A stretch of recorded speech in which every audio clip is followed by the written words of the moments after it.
Hey Film Buffs, welcome back to Film Feature 43. Today we're going to do another 43 Facts video. Trekking on with Pixar and filling in some of the gaps. We already did Toy Story 1 and 2 in another video, so today we're going to do Bug's Life, Monsters Inc., Finding Nemo, and The Incredibles. So without further ado, let's get into talking about the facts. The first movie we're going to talk about is Bug's Life that came out in 1998. Bug's Life was originally supposed to be called A Bug Story, but with the release of Toy Story, they didn't really want every Pixar movie to be called Blank Story, so they decided to change it to A Bug's Life. There are a few references to previous Disney movies in A Bug's Life, the first being the Casey Jr. Animal Crackers box that we see in the film is a reference to the train cars that were in Dumbo, also called Casey Jr., and if you look at the side of that box, a serving size of 12 crackers is 600 calories and 92 grams of protein, which 92 grams of protein is your recommended daily value of protein that you're supposed to have. I wouldn't exactly call them healthy. Another Disney reference is pretty obvious. It's when Hopper is threatening Princess, and he says about the circle of life. It's a bug-eat-bug world out there, Princess. One of those circle of life kind of things. Which is an obvious reference to The Lion King, but his brother interrupts him, saying about how Birds eat the grasshoppers. And that is a reference and a call forward to the end of the movie when Hopper is eaten by a bird. And on the topic of the princess, there is a blooper reel during the credits that shows Princess Ada laughing during the takes, and Hopper even gets upset and leaves. This is the 15th take. I cannot work like this. I will be in my trailer. That's a reference to the fact that Ada's voice actor, Julia Louis-Dreyfus, actually did the same thing while recording her lines, upsetting some of the cast and crew. And speaking of voice work, John Ratzenberger said that P.T. Flea is his favorite Pixar character that he has voiced. If you don't know, he's Pixar's Lucky Charm and voices and character in all of their movies. He said P.T. Flea is his favorite Pixar voice. Oh, that'd have to be Hammy the Pig. Mom losing her marbles? Yeah, or P.T. Flea. Both Flaming death! Because he can go from calm to complete rage very quickly, and it's really fun to play a character like that. Also in the realm of voice acting, director John Ratzenberg actually played the voice of one of the mosquitoes that are stuck in the bug's apple. I can't help it. It's so beautiful. A Bug's Life was released a month after a very similar film was released by DreamWorks called Ants. Funnily enough, Ants was produced by Jeffrey Katzenberg, who worked for Disney and left on not so good terms in 1994. The similarities between the films led to accusations of stealing and a feud between Steve Jobs, Katzenberg, and Disney's head Michael Eisner. But A Bug's Life came out on top, making twice as much as Ants did at the box office. One cool real-life effect that Bug's Life has had on the scientific community is Dim, the rhinoceros beetle, did not have a beetle that looked like him in real life that was known to scientists until 2016. They found one that had a similar horn structure to Dim, and so that is called the Dim effect now, where art comes up with something and then later we find it in nature. The next movie to be released by Pixar was Toy Story 2 in the year 2000, but I already talked about that in a previous movie, like I said, so let's talk about Monsters Inc. that was released in 2001. Mary Gibbs, who played was too young to have her sit still to record her lines. She comes in and just babbles, and she steals the movie. I'm not bitter, but it's just a little easier for her to be good in this movie than us. Yeah, like she could host the Oscars. So they allowed her to run through the studio and play, and they just followed around with a microphone and pieced her performance together to sound like Boo playing just off of what she did in the studio. Great thing is she probably didn't even realize she was doing the voice for the movie.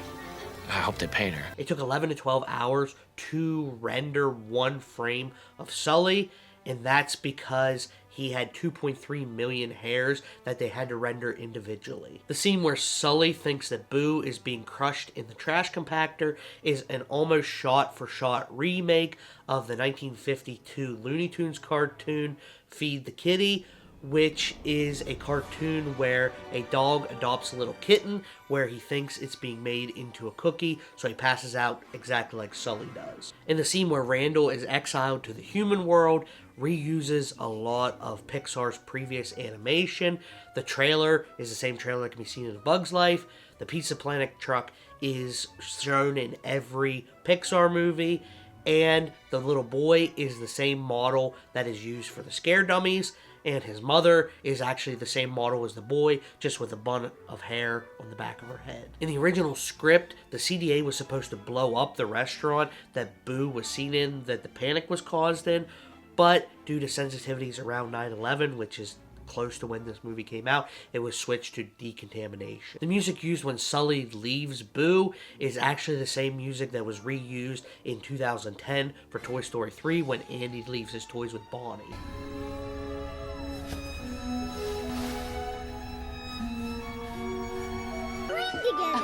Come on, let's get some lunch. Mike's rendition of She's Out of Our Hair is a parody of Michael Jackson's She's Out of My Life. She's out of our hair.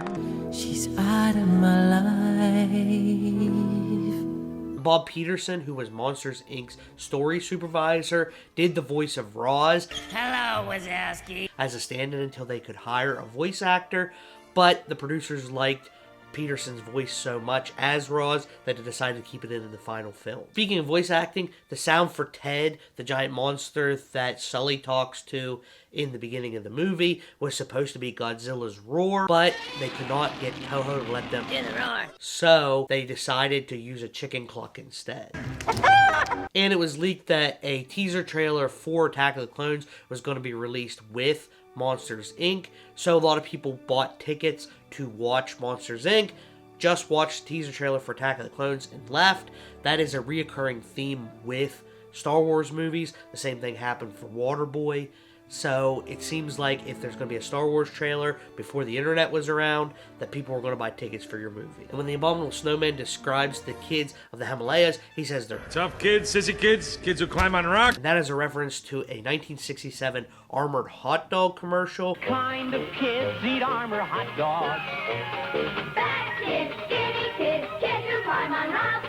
Tough kids, sissy kids. Even kids with chicken pox. Which, if there's something that the early 2000s kids love more than a 35-year-old hot dog commercial, I don't know what it is. Pixar's next project, Finding Nemo, was actually foreshadowed in Monsters, Inc. with the clownfish that Boo hands to Sully before he leaves her. So, let's talk about the 2003 classic Finding Nemo. Andrew Stanton pitched the idea for Finding Nemo in an hour-long lunch meeting with John Lasseter, and he went on and on and on. Exhausted at the end, Stanton asked, "So what do you think?" And Lasseter said, "You had me at fish." Stanton voiced Crush. You so totally rock, Squirt! Initially as filler, much like Roz's Monsters, Inc., but it tested very well, so they decided to keep Stanton in for the final product. Stanton recorded all of his lines as Crush while laying on the couch in his office. Dude. William H. Macy originally did all of the voice acting for Marlin. He had it completely recorded, but the Disney CEO Michael Eisner did not like the way that Macy sounded and even insulted the film, saying that Finding Nemo was going to be a wake-up call for Pixar because Macy sounded so bad and was going to do so poorly. This led to the firing of Macy and the hiring of Albert Brooks, who re-recorded every line for Marlin in the film. They took a scene from Defending Your Life and put it in the fish's mouth. Look, I'm guilty. I didn't make enough money, okay? Call me a hippie, send me to hell. I give up. Finding Nemo then went on to have some of the highest earnings and greatest critical praise of any animated film by even Disney or Pixar. Eisner's insult actually led to a jeopardization of the contract between Pixar and Disney, which was a big deal because Pixar was Disney's highest earning production partner. This later led to the firing of Eisner. Bruce the Great White Shark Is Brucey! is a reference to the movie Jaws, which its malfunctioning animatronic was graciously nicknamed Bruce. Spielberg famously nicknamed the shark Bruce, after his lawyer, Bruce Rayner. Finding Nemo was the best-selling DVD of all time at the time, selling 38 million copies. which isn't a surprise to me because as a kid, I remember it showing in every doctor's office and dentist office, and even my local McDonald's would show it in their playland, so them selling that many DVDs doesn't surprise me. Animators had to create a completely new form of shading called transparency, so you could see through the jellyfish, but it'd be blurry, kind of like frosted glass. And Finding Nemo animators created such hyper-realistic water that they had to tone it back so people would realize that they were watching a cartoon when the cartoons weren't on screen, because it looks so realistic. And now let's talk about the final movie on this list, and that is 2004's The Incredibles. Jason Lee, who played Syndrome, recorded all of his lines in 4 days, which is a stark contrast to Greg T. Nelson, who recorded all of his lines for Mr. Incredible in 2 years. Like Roz from Monsters, Inc. and Crush from Finding Nemo, Edna Mode from The Incredibles was originally voiced by the director Brad Bird. What are you talking about? To have as filler. Lily Tomlin was brought in to do the voice of Edna Mode, but when she was shown what she needed to do from the Brad Bird filler, she says, "What do you need me for? You already have your voice actor." So Bird was kept in the final film. You are Elastigirl! My God, pull yourself together! In order to get Dash to sound like he was out of breath in a lot of his scenes, Brad Bird would make his actor run around the studio to get out of breath before reading his line. And in the scene where Frozone is reaching for a cup of water to freeze the police, that is a reference to Die Hard 3, where Samuel L. Jackson's being held at gunpoint, who's the voice of Frozone, and is reaching for the phone. It's a reference to that scene. I said freeze! Just getting a drink. Just shut up and get him in the air! I have to answer that phone. Brad Bird heard Sarah Vowell in the radio program This American Life, and he liked her voice for Violet so much that he actually had animators animate a scene of Violet over her radio interview to convince her to take the role. In radio, we paint a picture out of sound. It uses a lot of imagination, unlike this film crap.